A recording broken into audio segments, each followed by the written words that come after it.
Okay. We gon' get on, get on, got to be, come on, all right now, come on, yeah. Get it, oh, come on. Woo! All right now, come on, yeah. Go get it.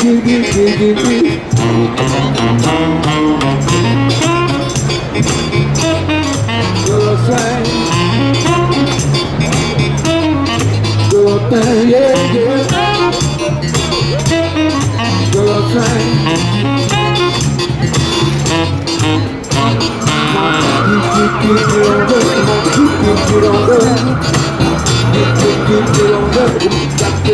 Welcome back, viewers. It's your half-ass reporter, James Kalm, on the bike. We're on the Lower East Side. Special shout out to our friends in Brixton, New Zealand, and Tel Aviv. We're going to try to sneak in here to Freight+Volume, get some pictures. One of our old friends, David Kramer, Mar-A-Lago sunsets. Stay tuned. Okay, we'll see if we can get them to let us in. Your boyfriend's calling you there. You ain't home, you out partying. Don't have traveling. Don't need no friends. Thank you. Okay. Let's grab a guide. Press release.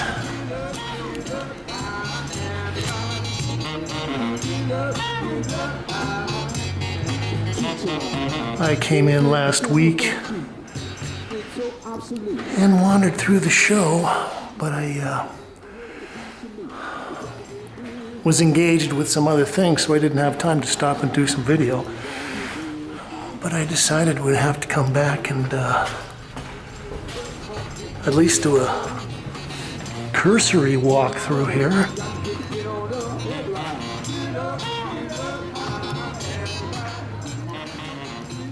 Well, there's actually a lot of work here. Let's start in the front.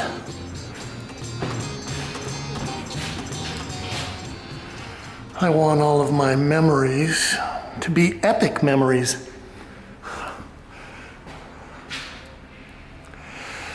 Well, we've been looking at David's work, I think on video for at least 12 or 13 years. I think I covered a show he had at Pierogi when Pierogi was still in Williamsburg. Okay, this is oil acrylic and enamel on gessoed canvas, 48 by 36. And actually, even before I started doing videos of David, I was familiar with his work that he had showed at places like I think Front Room Gallery and Eyewash. A guy named Larry Walczak. Happens virtually every day. Okay, we'll just sort of scan down these. When I started seeing David's work, he was actually doing things that were more like installations and performances. Okay, these are probably all 30 by 22 oil acrylic and enamel on gessoed paper. Anyway, he was doing installations, and a lot of them were dealing with the subject of drinking alcohol. So he would set up glass tables with bottles and bottles of various kinds of liquor, whiskey, vodka, gin, tequila, and they would have lights through them, and in a lot of ways they were very attractive, almost like displays that you would see in a liquor store or something. And he would also be doing performances where he'd be the bartender and have people come by and indulge. Actually, I'm looking at these and I kind of, just as a painter, I'm kind of liking this. He's, looks like he's cut stencils here, or he's cut some masking tape and then painted over there and then peeled it up, and sometimes you get a little tears in your surface there. But I kind of like that. It gives the pieces a real kind of a truth to materials and ruggedness. I like it when it is real. Selective truth. Anyway, at some point, I think I even had a little discussion with David about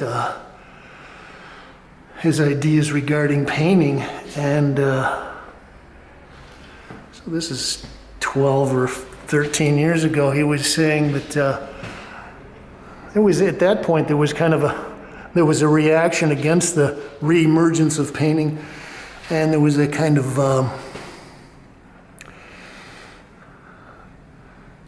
Neo-Conceptual performance work that was being promoted, or was kind of trendy. People were looking at it. And again, I like this, the way that he's painted in a kind of a advertising image, and then he's kind of put his little funny texts in there.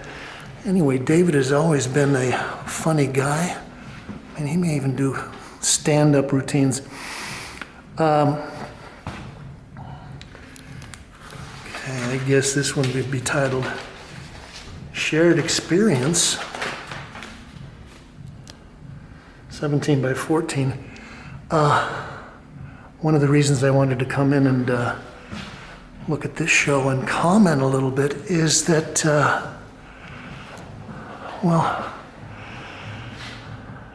probably since the Neo-Dadaists, at least in New York, so we're talking the early 50s, mid-50s, with people like Rauschenberg and Johns and even Warhol and Lichtenstein. Okay, this is titled No Irony here. There is no irony. Anyway, which brings me to the subject of, now there is a whole trend towards humor and text. And as I said, I came in here and looked at this last week, and I was doing some research, and there was a quote I came across by, I think it was Oscar Wilde, and maybe it was Harold Bloom, paraphrased it down to something like, all sincere poetry is bad poetry. And, well, in a certain way that relates to what happened with the Neo-Dadaists and the pop artists, because they came along and like this particular piece says, there is no irony here. Of course, that's all kind of humor and kind of ironic that you would even be saying that. So what's ended up happening is that you've got a group of visual artists who have kind of picked up on that. This is about 50 years ago. And so now everything has got to be funny, ironic, insincere, and, well, the way that culture kind of goes along dialectically, what we're actually needing now is real, sincere art, maybe real irony, real people trying to say real things that is not funny. Okay, so this is titled Cliched Ending, 2020. Burlap Yarn Magic Marker, 23 by 56.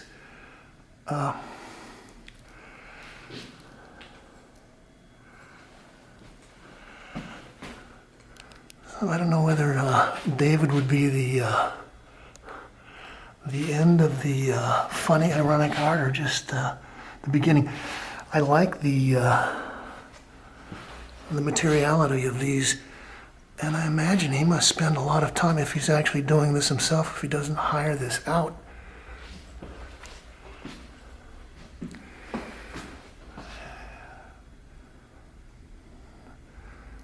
Okay, so then we've got this little sailboat in the sunset.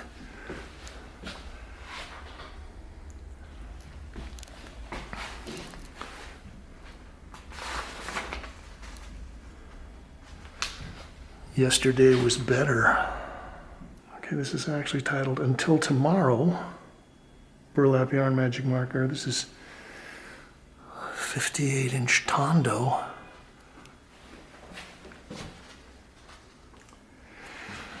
Actually, it's interesting to note the way these read differently when you have them. The circle is embedded in the regular rectangle of the picture plane, as opposed to kind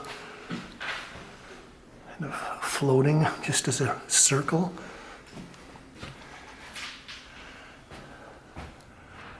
Well, there are things I like about these, just technically.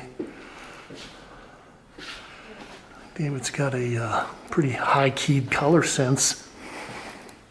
And I think you'd have a hard time matching this kind of fluorescent oranges and turquoises with pinks, with oil paint.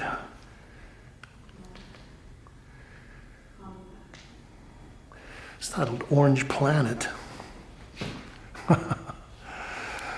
Yes, and of course the title of this show, Mar-A-Lago, I guess says a lot. Maybe that's orange is the theme of the coloristic theme of the show. Again, we've got his text. I was looking at this and noticing the like the loose threads that are hanging down, and you could say that it's kind of is analogous to maybe drips of paint if you were painting a piece with oil paint or acrylic. And the long pile of the yarn could be the same thing as thick paint.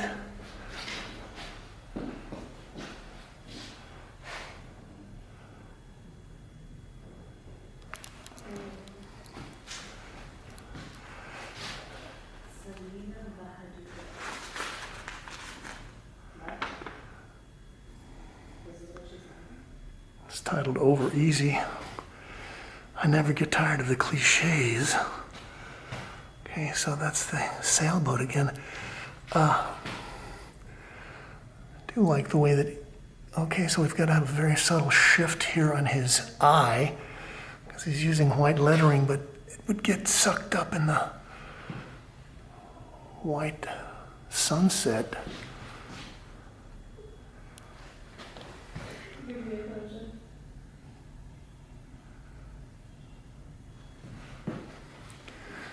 Well, I guess the election is about a week and a half away, and well, there are a lot of people in the art world that are very enervated, and I guess you would say that this is, in its own way, art activism, kind of making a statement without really making a statement. It's on a virtual sunset, 64 by 56.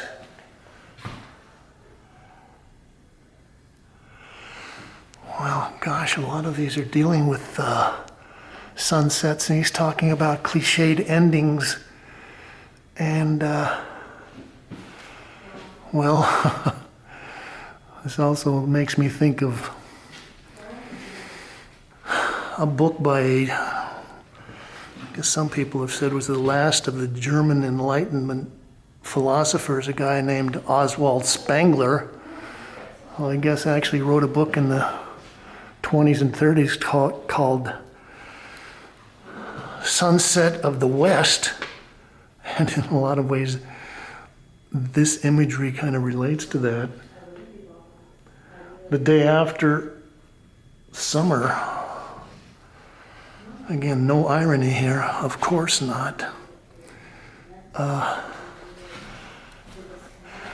Well, as I said, I was talking to David about painting, and he was saying that he was always considered himself more of a performance artist, and I'm not sure, he may even have a couple of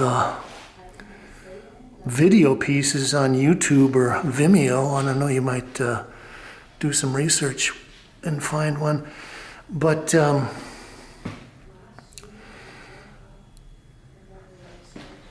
I think that, well, there might be an irony behind that he actually became, pretty interesting and competent painter, and I think that he is carrying on a tradition of people like Ed Ruscha and maybe even Jasper Johns and some of these other people that are dealing with text and ideas, and John Baldessari maybe. Okay, this is our last one here.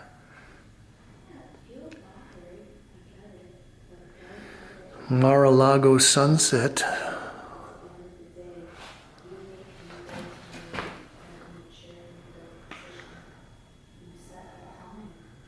.58 by 58.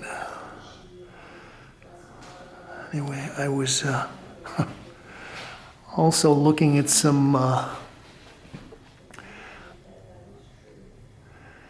illustrations and photographs of 1960s interiors, and one of the photos I was looking at was looking at a bathroom, and gosh, I don't know whether anybody remembers this, but they used to have these fuzzy toilet seat covers, so the lid on top of your toilet would have a kind of a brocade surface, a little covering that you could do, and I guess probably there were little kits that you could buy at the craft shop, and you could, I don't know, probably do a little reproduction of a Norman Rockwell or something with a hook rug design like this. Anyway, that kind of made me think of like an enlarged toilet seat cover.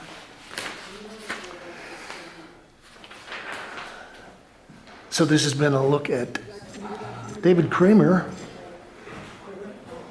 Mar-A-Lago sunsets.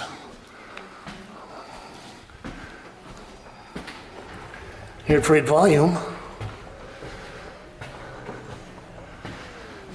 You can like this, share, link it up to all your social media sites, and you can leave your thoughts, ideas, comments, criticisms, and reviews below. I don't know, maybe in a week and a half or not, or so, we might be looking and thinking, instead of Mar-A-Lago sunsets, this might be Mar-A-Lago sunrises, and there'll be a lot of very unhappy people in New York. But at this point, we always like to say, thank you, Kate.